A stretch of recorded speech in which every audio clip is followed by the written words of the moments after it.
En la cordillera de los Andes, a 6.700 metros de altura, en la cima del volcán Llullaillaco, en la Argentina, un grupo de investigadores encontró en 1999 un santuario que contenía 3 fardos funerarios.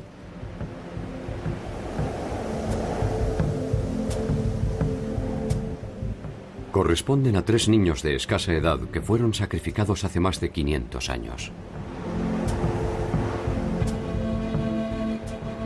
Las bajas temperaturas de la alta montaña conservaron los cuerpos con su musculatura intacta.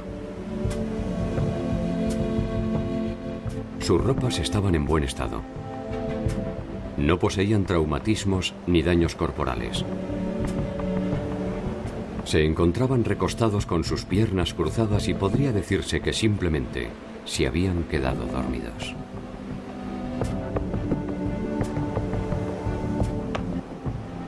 Uno de los cuerpos pertenece a una niña, bautizada por los investigadores como la doncella. Tenía solo 15 años.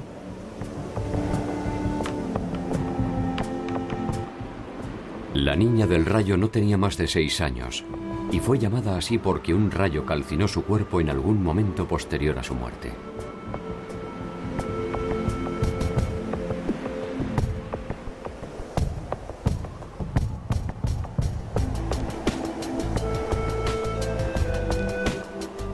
El tercer cuerpo, el niño, tenía solo 7 años.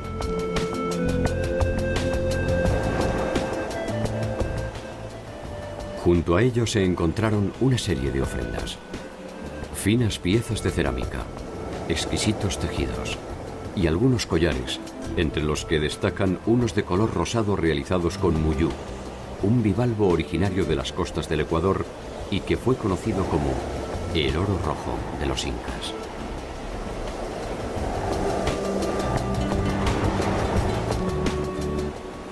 ¿Cómo y para qué el muyú fue a dar a la cima de un volcán a miles de kilómetros del Ecuador? ¿Qué significado encierra este sacrificio ceremonial? ¿Quiénes lo realizaron y por qué? Son algunas de las preguntas que nos exigen remontarnos en el laberinto de un tiempo perdido. El sacrificio ceremonial fue realizado sin lugar a dudas durante el Imperio Inca. Y traducir las señales que encierra el santuario exige conocer su historia, sus costumbres y su inagotable legado.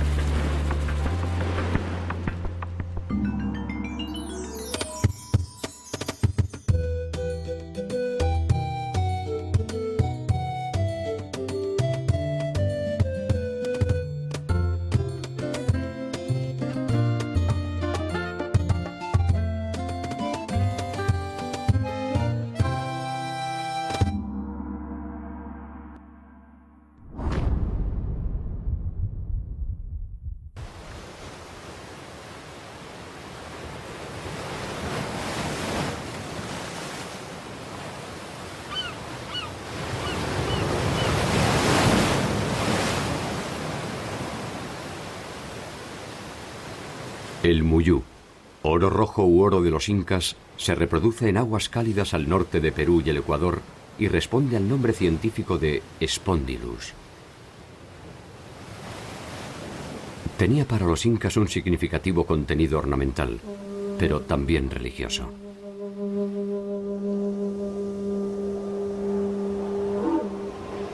El descubrimiento en el volcán Llullaillaco se puede atribuir entonces a razones de estado. Es probable que alguna amenaza natural, tal vez un temblor o un breve despertar del volcán, haya originado esta ofrenda.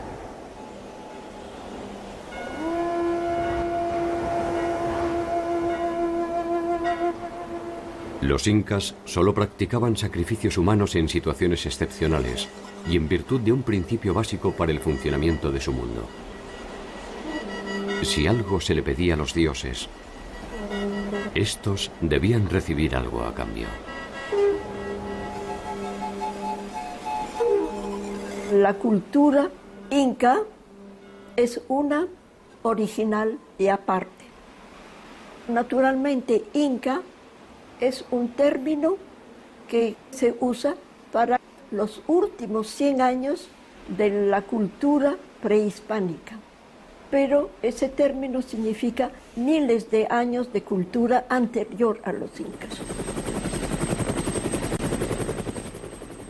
Desde la Amazonia hasta el mar, desde Colombia hasta Chile y Argentina, atravesando Perú, Ecuador y Bolivia, el Estado Inca fue la organización política, económica, militar y cultural más extensa del continente americano.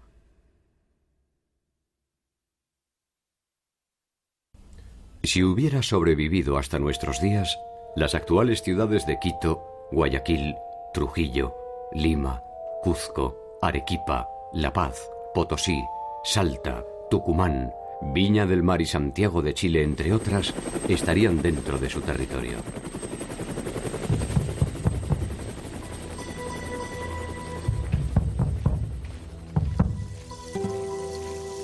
Sus ejércitos llegaron a contar con decenas de miles de hombres. Sus ciudades fueron refinadas y monumentales. Su red de caminos se calcula en más de 20.000 kilómetros. Y su población se ha estimado entre los 12 y los 30 millones de habitantes.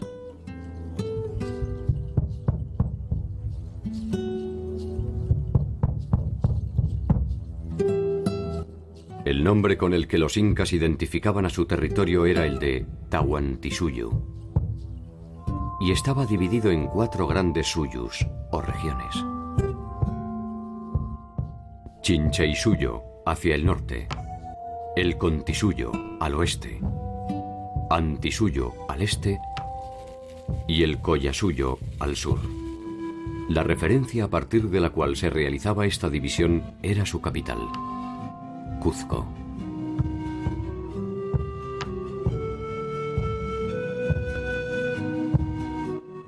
Cuenta la leyenda que la historia de los incas se inicia cuando los hermanos Ayar, Uchu, Cachi, Manco y Auca, acompañados por sus hermanas Mamá Oclo, Mamá Huaco, Mamá Cura y Mamá Raua, abandonan la casa del escondrijo en busca de un lugar en el que establecerse.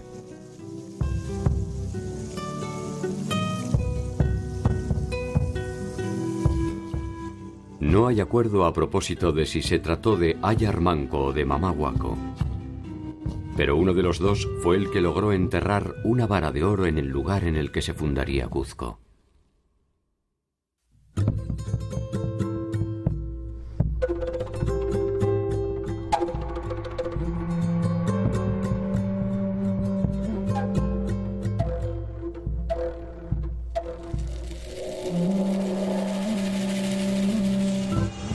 Cuzco fue el centro político y ceremonial del Estado, y desde allí se extendió en sucesivas conquistas militares y diplomáticas.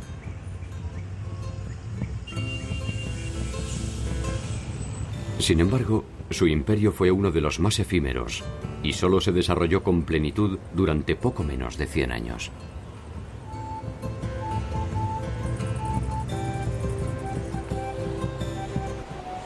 Ese tiempo fue suficiente para consolidar una expansión territorial inédita en el continente.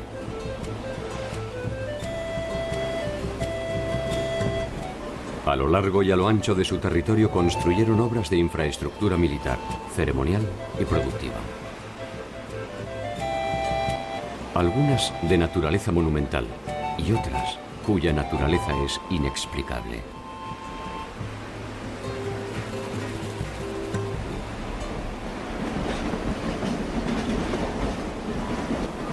Como si esto fuera poco, se les debe a ellos el descaro de construir una ciudad en la cima del cielo, que permaneció invisible a los ojos del mundo por más de 3 siglos y medio. La enigmática Machu Picchu.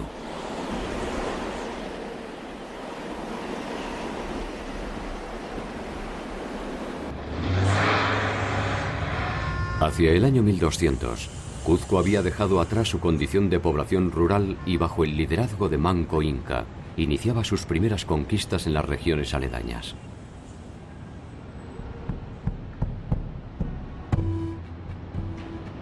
A mediados de 1400, los incas habían sometido a un importante número de poblaciones y comenzaban a dibujar los primeros trazos de su propia leyenda. Para ello fue necesaria la impronta de un hombre legendario: Pachacútec Inca Yupanqui. Pachacútec es quien llevó a los incas a su victoria definitiva contra los chancas, un grupo étnico proveniente de Ayacucho empecinado en desafiar la incipiente hegemonía de Cuzco.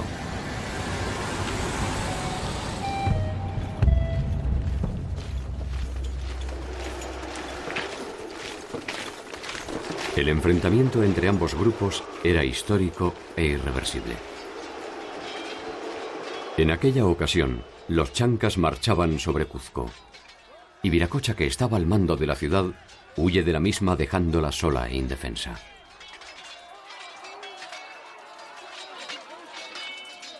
Pachacútec, por entonces apenas un joven príncipe, asume la defensa de Cuzco, y aún en inferioridad de condiciones, vence a los chancas mediante ingeniosas estratagemas e indudable valor. Se formó una leyenda de que él puso unas piedras con cascos y armas para que creyeran los enemigos que eran gente apostada, lista para conquistarlos. Y entonces esto los desmoralizó a los enemigos que les hicieron. Bueno, en todo caso, ganaron los incas y los persiguieron bien adentro de sus tierras. Y eso marca el desarrollo y el inicio del Estado inca.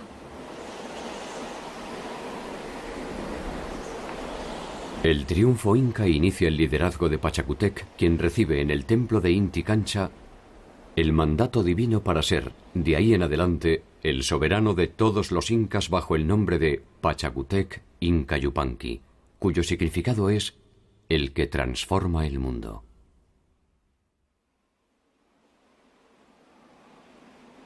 Con él nace el imperio histórico y la dinastía de los hijos del sol.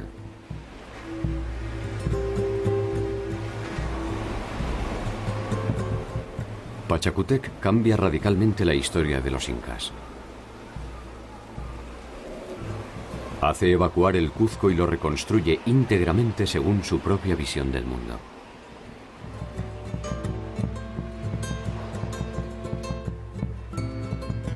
Profundiza en la expansión militar y aumenta el poderío económico.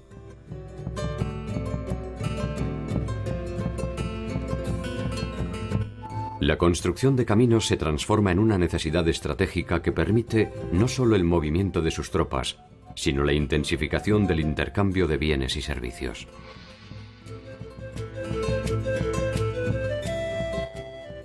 Reglamenta el trabajo obligatorio y generaliza el idioma quechua.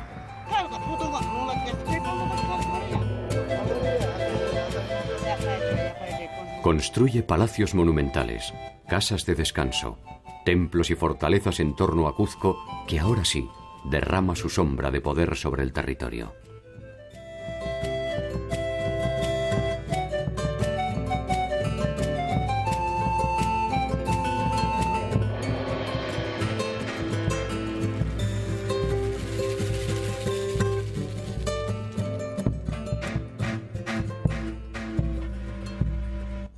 Pachacútec no solo construye las bases materiales de una nueva era para los incas, también establece la condición dinástica de los soberanos, que son designados directamente por Inti, el dios sol, quien pasa a ser la deidad primordial.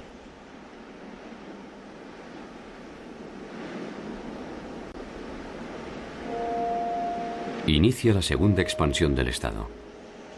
Por su actuación y la de sus generales, derrota a chancas, parcos y chimús y consolida su posesión del área de influencia del antiguo Tiwanaku, a orillas del lago Titicaca. Su sucesor Topa Inca multiplicará exponencialmente la expansión del Estado entre 1463 y 1493. En apenas 30 años llegará hasta Quito, hacia el norte, en el actual territorio de Ecuador, y más allá de lo que hoy es Santiago de Chile, hacia el sur. Finalmente, bajo el gobierno de Huayna Cápac, los incas alcanzarán el actual territorio colombiano.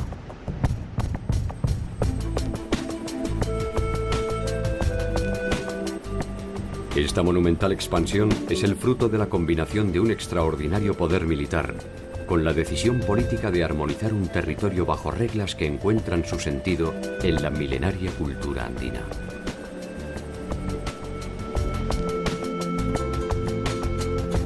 De alguna forma, los incas imponen leyes que los pueblos sometidos ya consideraban como propias. En Andes hubo varios señoríos y por eso no era necesario conquistar estas nuevas áreas pueblo por pueblo. Era suficiente ir a capital de estos señoríos y convencer al señor rey anterior que si se hacen un acuerdo con el Inca, él puede mantener su posición privilegiada, y si se aceptaba esta oferta de los incas, él recibía muchos dones. Respaldado por su ejército, el Inca realizaba una serie de obsequios al futuro miembro del Estado, ofreciendo a cambio su protección y sus conocimientos.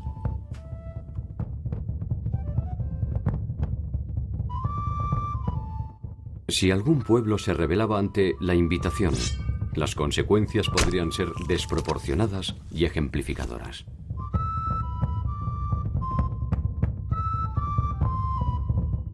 Se dice que durante la campaña a Tumbes, los huancahuilcas que habían traicionado a Topa Inca fueron sometidos por Huayna Cápac, quien como represalia ejecutó a una 10ª parte de la población.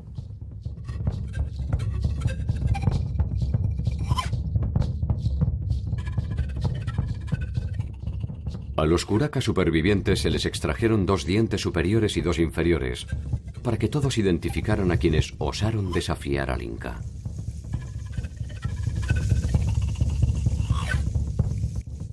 Este castigo era de naturaleza hereditaria y alcanzaba a todos los descendientes por siempre jamás.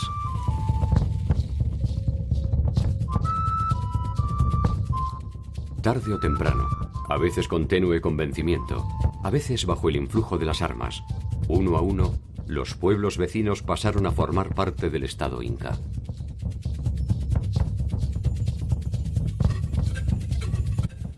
Pese a la característica compulsiva de los acuerdos, estos se basaban en uno de los principios básicos del funcionamiento de las relaciones andinas: el principio de reciprocidad.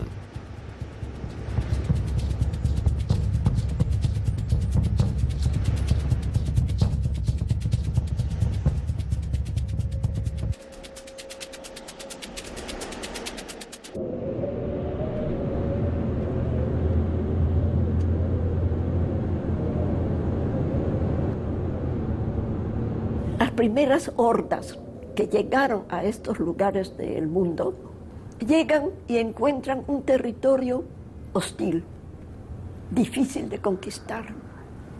De ahí parte el sentido comunitario del mundo andino. Por eso hay que remontar a tiempos más atrás para comprender este espíritu comunitario que necesita recibir ayuda y dar ayuda, lo que se llama la reciprocidad.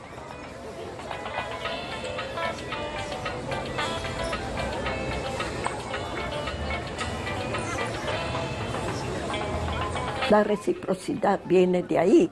Yo te doy, tú me das. Y toda la estructura inca se basa justamente en la reciprocidad.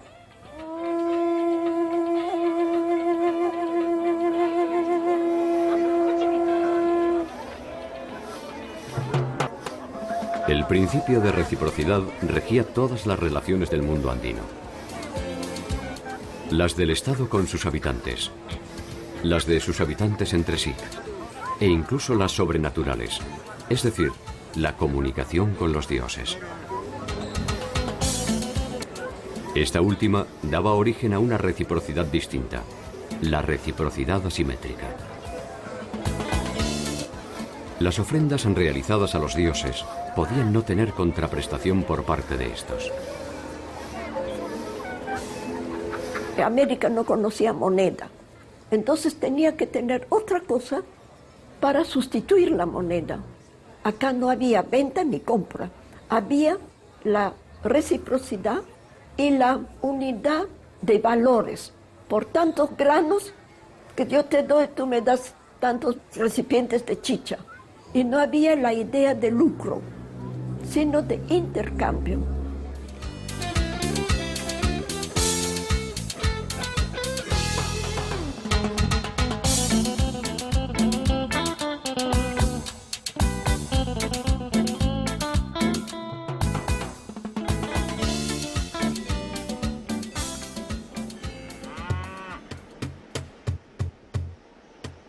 El Estado inca se basaba en la fuerza de trabajo para tener la riqueza que cada estado tiene. El hombre del común no daba nada de su parcela de tierra. Su parcela de tierra era intocable, era de él y nada más. Pero tenía que dar fuerza de trabajo al inca, a los dioses, una serie de obligaciones de trabajo. Y el producto del trabajo iba a los depósitos estatales. O sea que el Inca tenía una cantidad de productos alimenticios, de trabajos manufacturados, y que eso era su riqueza, de la cual necesitaba para la reciprocidad.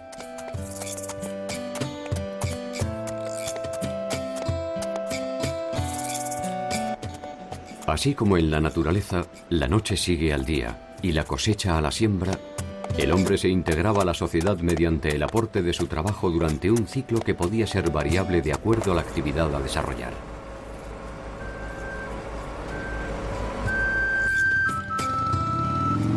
El individuo cumple con el Estado y asegura su manutención. Hay que tomar en cuenta que en Imperio Inca no se pagaban tributo en especie. Única manera para pagar su obligación para el Estado era un sistema que se llama mita.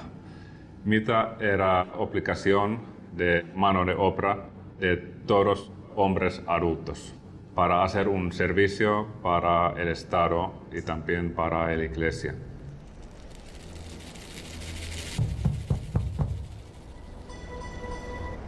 La mita podía prestarse no solo en la producción de bienes, sino también en la construcción de palacios, trabajando en las minas o en el mantenimiento y expansión de la red de caminos.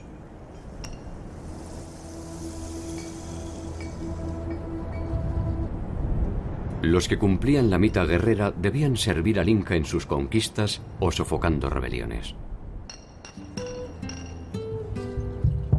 Con los recursos obtenidos, los incas se permitían multiplicar su expansión, ya que disponían de los medios para persuadir mediante la reciprocidad o la violencia a los futuros miembros del Estado.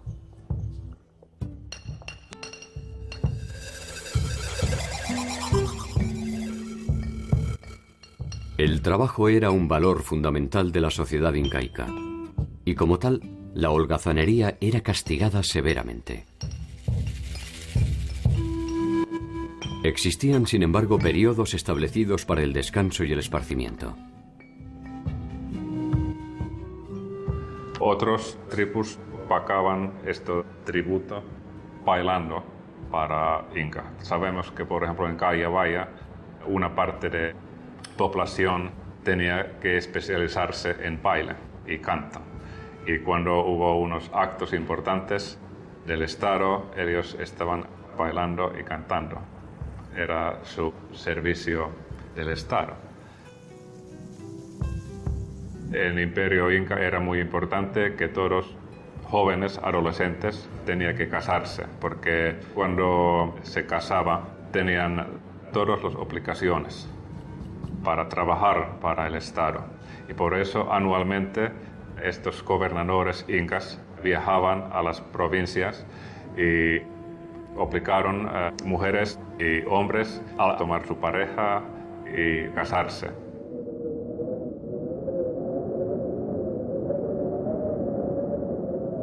Las familias estaban organizadas en torno a un ayllu. El ayllu era un grupo poseedor de una unidad productiva en la que sus miembros trabajan según su especialidad.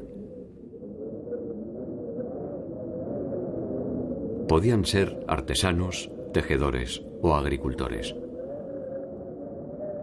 La reunión de varios ayllus era el origen de una comunidad que poseía sus propios jefes o curacas, encargados de la organización y administración de sus integrantes. El producto de este servicio al Inca se depositaba en los tambos.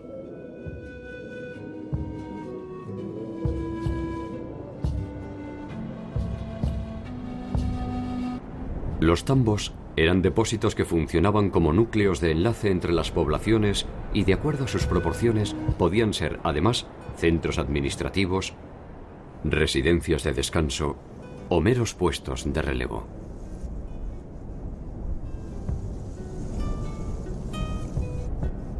Estos puestos se ubicaban cada 2 o 3.000 metros. Poseían al menos 2 mensajeros que, mediante un sistema de postas, podían transportar información o pequeños bultos atravesando el vasto territorio en algo más de 20 días.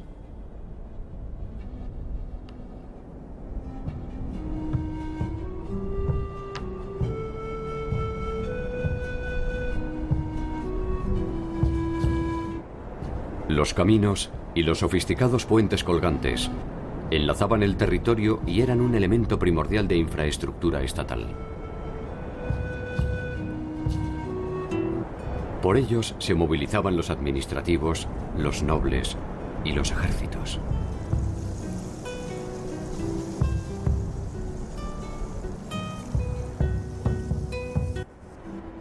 Una suerte de inteligencia estatal estaba conformada por los tucuiricus, los que todo lo ven, que velaban por el orden y el cumplimiento de la voluntad del Inca.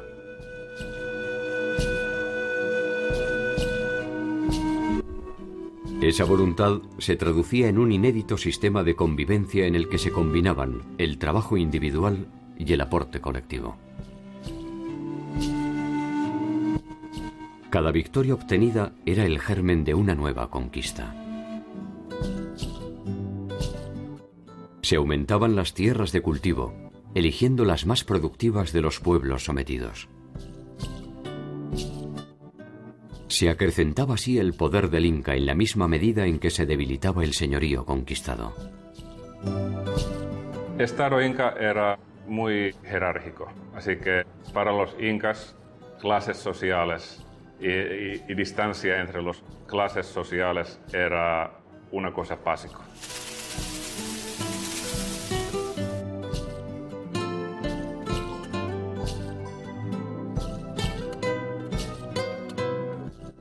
La jerarquización del Estado Inca no descuidó la larga tradición tecnológica que había fundado la base de los pueblos andinos.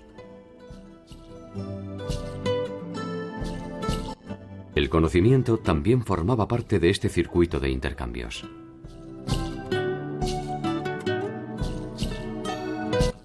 En la localidad de Moray existe aún un centro para la experimentación tecnológica agraria que reconstruye una serie de ecosistemas donde realizar pruebas para diversificar los cultivos.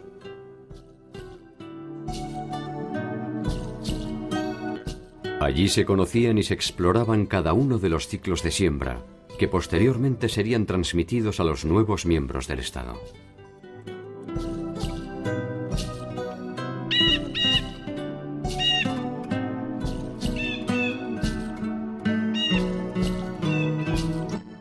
La ciudadela de Pisac fue la primera construcción realizada por el gran Pachacútec.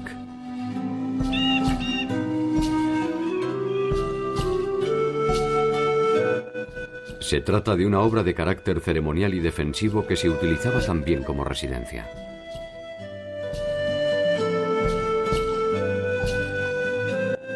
Estas construcciones monumentales y exquisitas aumentaban el prestigio de los incas y le daban a Cuzco una imagen de invulnerabilidad que permitía aplacar cualquier intento de rebelión en los pueblos sometidos.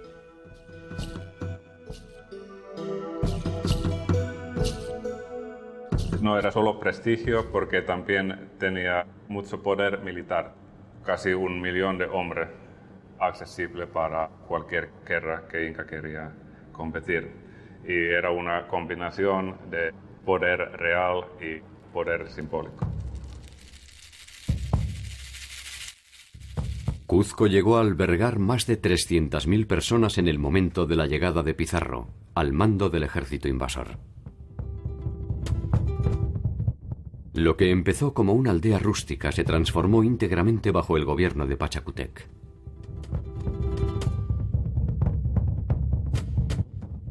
Entre sus habitantes predilectos se encontraban los soberanos incas que lo habían precedido, quienes, momificados, conservaban sus honores, sus vasallos, sirvientes y privilegios.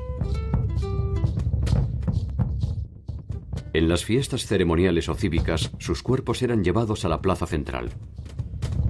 Participaban así de los rituales y festejos en su calidad de soberanos.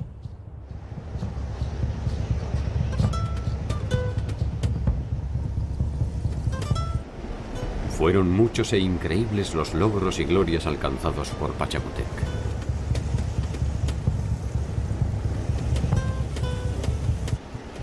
Tal vez el Inca jamás imaginó que lo que perduraría con mayor influjo sobre la posteridad sería la inexpugnable Machu Picchu.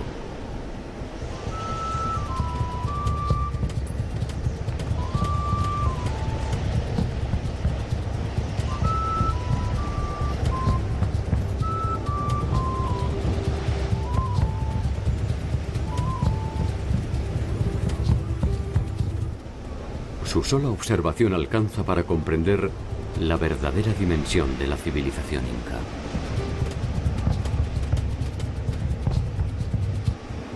Construida en el siglo XV, permaneció oculta a los ojos de los extranjeros hasta ya entrado el siglo XX.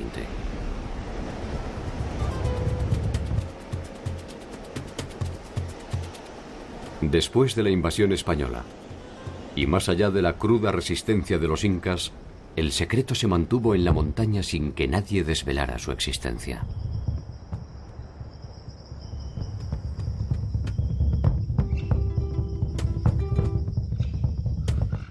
¿Se trató quizás de un pacto de silencio? ¿O fueron silenciados todos aquellos que conocían su ubicación?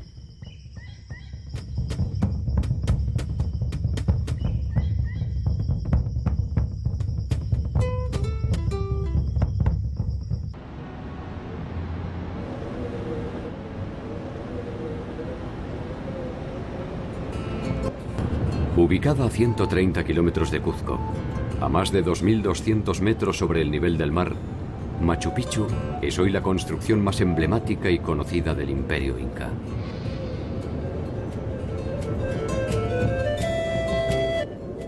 El azaroso camino que lleva hasta ella se confunde en los escarpados secretos del cielo y la montaña.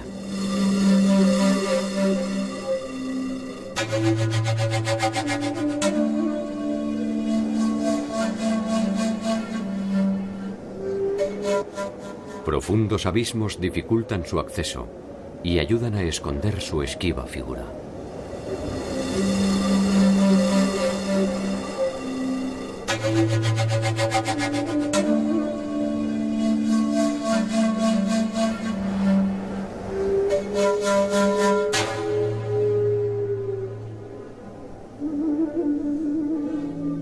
La implacable belleza de la ciudad y el ámbito en torno a sus construcciones nos permiten suponer que sus fines ceremoniales y defensivos se complementaban con un espacio para el descanso y el recogimiento.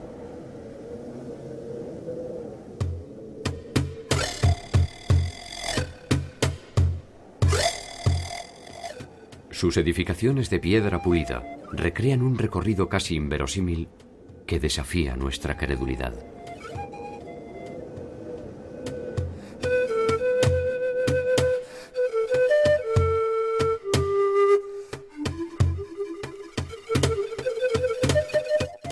Se supone que estaba dividida en 3 áreas. El llamado barrio popular, el área de los sacerdotes y la nobleza, y el sector ceremonial o sagrado destinado a la adoración de Inti, el dios sol. Tres construcciones sobresalen en el área ceremonial. El Intihuatana, o lugar donde se amarra el sol. Una construcción de piedra pulida que parece representar el cerro Huayna Picchu, ubicado frente a la fortaleza. El Intihuatana era a la vez un altar y un sistema de medición del tiempo mediante la combinación de luces y sombras.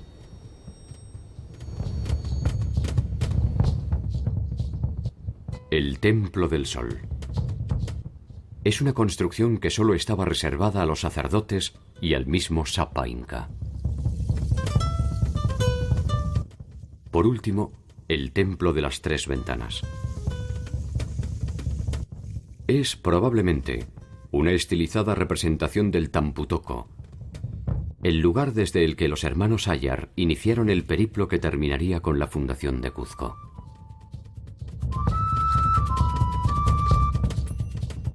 La nobleza habitaba una zona residencial de casas situadas sobre las laderas e identificadas con el color rojizo. Otras edificaciones estaban destinadas a los castigos y encierros, y se presupone la utilización del mausoleo monumental para ritos y ceremonias de importancia.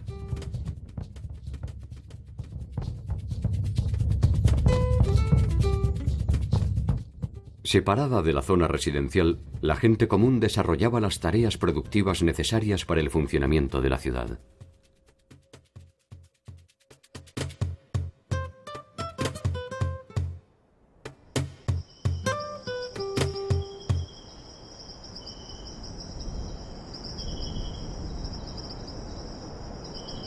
Los incas conocían y utilizaban el plano inclinado en sus construcciones.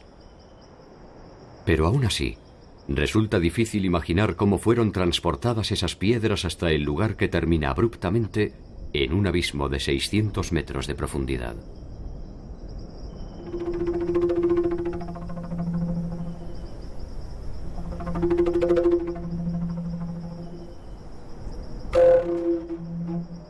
Son 140 construcciones y más de 100 escalinatas de piedra.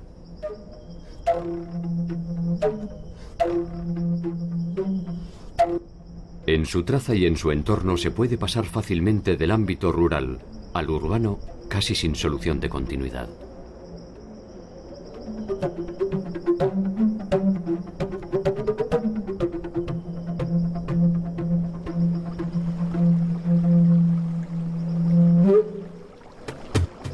La ciudadela posee un sofisticado sistema de suministro de agua tallado sobre la roca que alimenta las fuentes interconectadas por canales y desagües.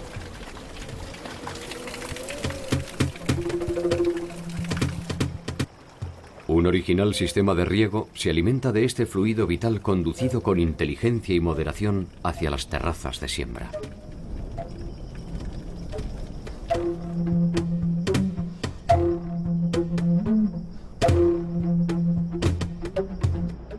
Desde el Huayna Picchu, el cerro que la tutela, puede observarse el conjunto arquitectónico en su totalidad.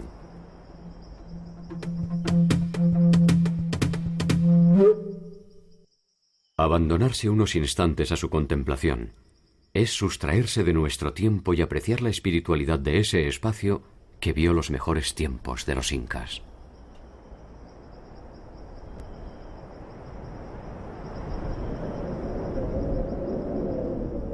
Una incómoda sensación de mundo perdido que parece emanar de sus rocas gastadas se dispersa con la misma impronta silenciosa con la que se ocultó Machu Picchu.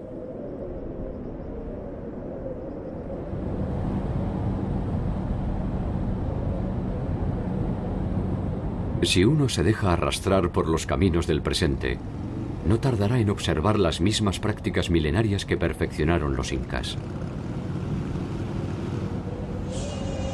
Lejos y no tan lejos de las ciudades, el conjunto de la sociedad continúa con espontánea fidelidad recreando cada una de las leyes no escritas de su raza.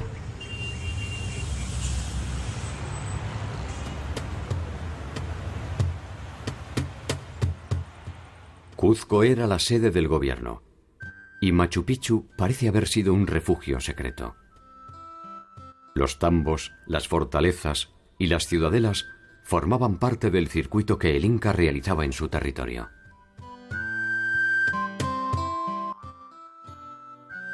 Algunos de estos viajes tenían como finalidad controlar el normal funcionamiento del imperio. Mediante estas visitas se aseguraba el cumplimiento de las directivas y el ideario cuzqueño. En cada visita se atendían asuntos administrativos, políticos y religiosos. Periódicamente se relevaban existencias materiales, pertrechos y suministros y se censaba a la población.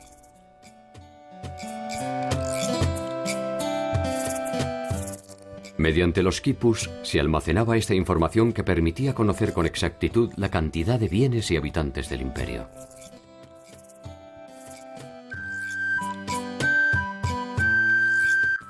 El quipu es un sistema de escritura mediante nudos de variadas formas agrupados en cuerdas de diversos colores.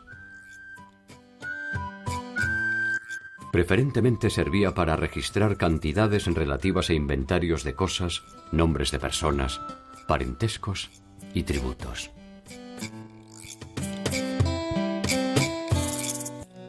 El quipu consta de una cuerda principal, sin nudos, de la cual penden otras, generalmente anudadas de diversos colores, formas y tamaños, llamadas cuerdas colgantes. Los especialistas contemporáneos piensan que los colores, y quizás la forma del trenzado de las cuerdas, indican los objetos, mientras que los nudos harían referencia a las cantidades, incluyendo al número 0.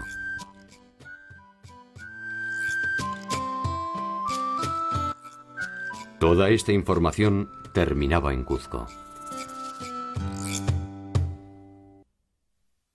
El poderío de la ciudad alimentó también la existencia de la codicia, que sembró rápidamente la intriga entre los distintos miembros de la nobleza.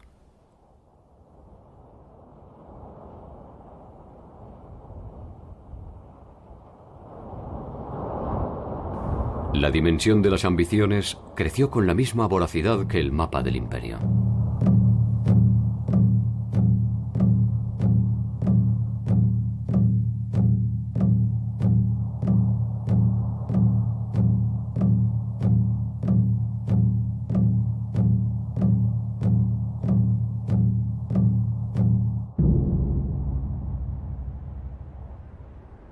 Pocos se animaban a desafiar al poderío inca.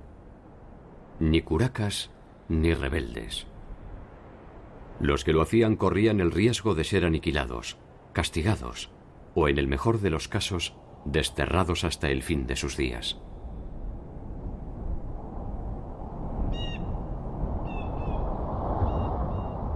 El poder que ostentaban los incas devenía directamente de sus dioses. Difícilmente algún hombre podía enfrentarse a ese mundo sobrenatural.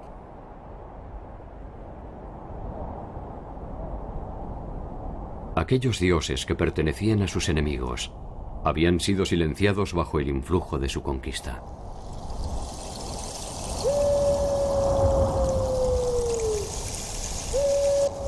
Hacia el norte de la ciudad de Lima se encuentra el adoratorio de Pachacamac, una de las deidades del mundo antiguo que los incas veneraban.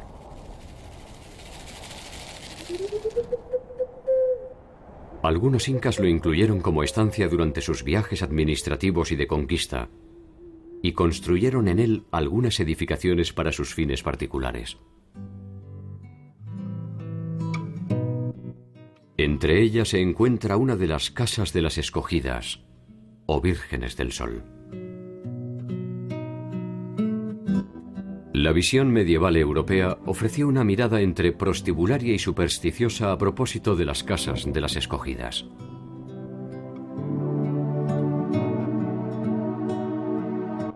La influencia de la mujer en la sociedad incaica definió muchos de los eventos trascendentes de la historia andina. La formación de la mujer jugaba un papel central en el calculado diseño de la sociedad. A las llamadas vírgenes del sol se las elegía entre las niñas más hermosas del imperio cuando tenían entre 8 y 10 años.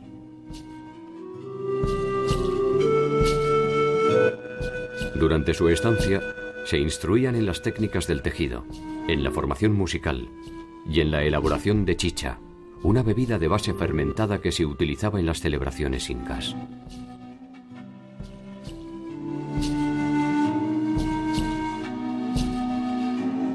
Realizaban estas tareas bajo la supervisión de una mujer mayor identificada como Mamaconda.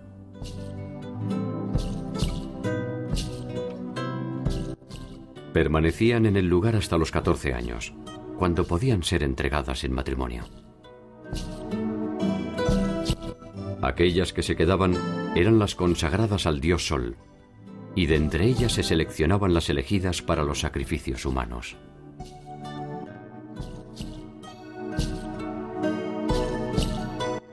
Una de ellas, portando un collar de muyú que fuera traído de las remotas costas del Ecuador al norte del imperio, abandonó un día una de estas casas para marchar en cortejo hacia el lejano sur, donde el volcán Yuyayaco había expresado en su idioma el enfado de los dioses.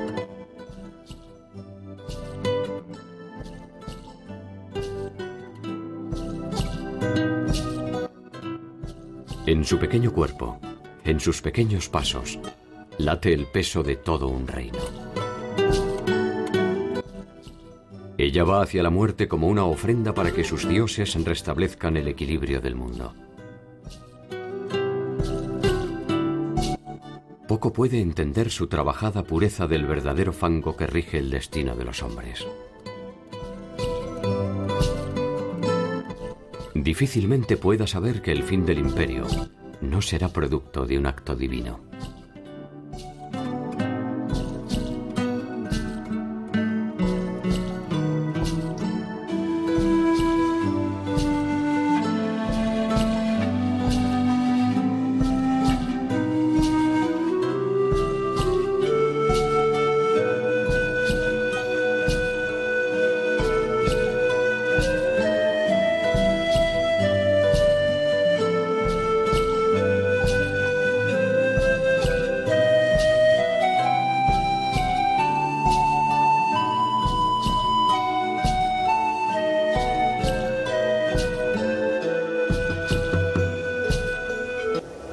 Una sucesión de hechos inesperados cambiaría el equilibrio del Estado inca.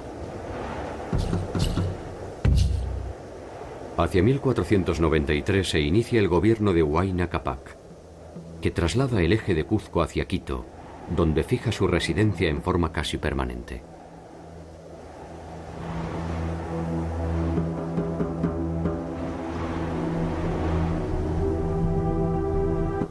La importancia de Cuzco se va debilitando y las posibilidades de expansión del Estado inca se consolidan hacia el norte en detrimento de las áridas y empobrecidas tierras del sur.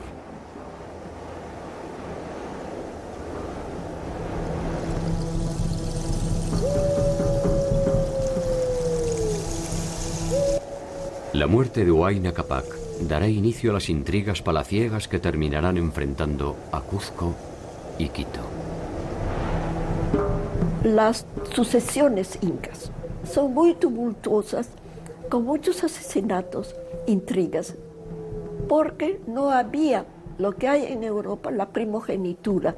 Entonces era un número limitado de candidatos y había que escoger entre esos limitados candidatos. De ahí que vienen crímenes, pasiones y se matan y hacen de todo. Huayna Cápac muere sin dejar resuelta su sucesión. Dos de sus hijos, Huáscar, que reside en Cuzco, y Atahualpa, que reside en Quito, reclaman para sí el derecho de convertirse en el nuevo jefe inca.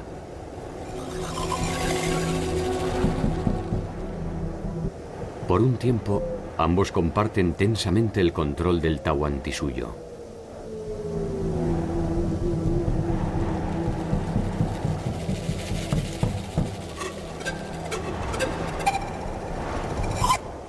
En 1532, Huáscar reclama la sumisión de Atahualpa y este responde movilizando a su ejército de más de 50.000 hombres en dirección a Cuzco.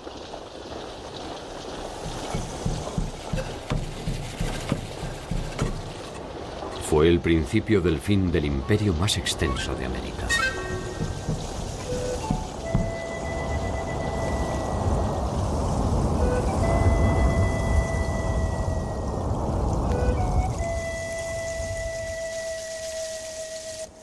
Cuzco todavía sería protagonista de nuevas hazañas, en un nuevo tiempo histórico que para los incas era absolutamente desconocido. Las señales de esta deslumbrante cultura están vivas en los nombres de sus célebres protagonistas.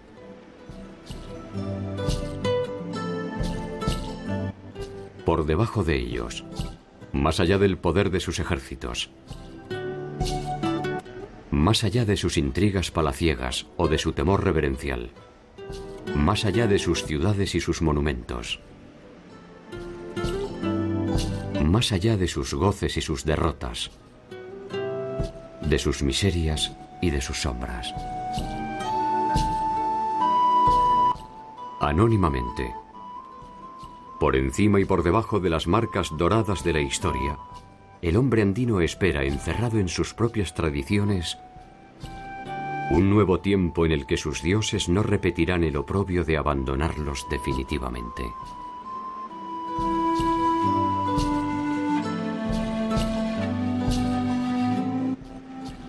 Tal vez porque saben que no hay imperio más perdurable que aquel que no es más que la suma de los hombres que lo componen.